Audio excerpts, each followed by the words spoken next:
And so what is the intervention for this? How do you find out which part, since there are a lot of nerves running down, how exactly is it found out? See, one is a clinical examination.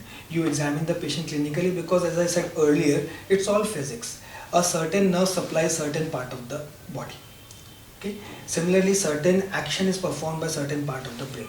So you clinically examine, like lift your hands. So I know this what nerve is functioning and what nerve is not functioning. Okay, patient able to lift the hand. Now do it against the resistance. So I know how much injury is gone. Okay. Similarly, as I lift your legs, and then you touch the patient. Can you feel this? So we know what nerve is supposed to make him feel this. So we know what level of injury is there. Similarly, for brain, we will ask patient to perform certain acts like open your eyes, tell your name, simple questions. If patient answered simple question, go to complex question. What did you have in the morning? So that way you know how the brain is functioning. You given simple commands. Okay, lift your hand, grip this, do that. So that way you know what part of brain. This is a clinical examination. Thereafter, for trauma cases, first investigation always is a CT scan of the brain. There you know if there is any bleeding inside, hemorrhage inside, or there is some bone fracture. Thirdly, for spine, if you actually suspect a spine injury, you do a MRI scan.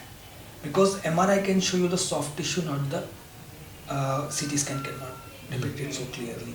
So these are the modalities upon which you decide what intervention is needed. Say there is a big clot or brain hemorrhage, you operate the skull, remove the blood part and repair the skull back.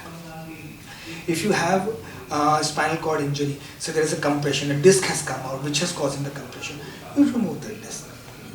So the patient, the nerve gets an environment to recovery. It is something like, rubber tubings, you put your leg on that, the water won't flow. How much kiwi dinners you put, it won't flow.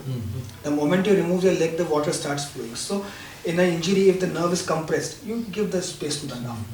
You give the nerve space to the nerve, it will get an environment to recover. Recovery is a natural process, but you have to provide an environment for it to recover.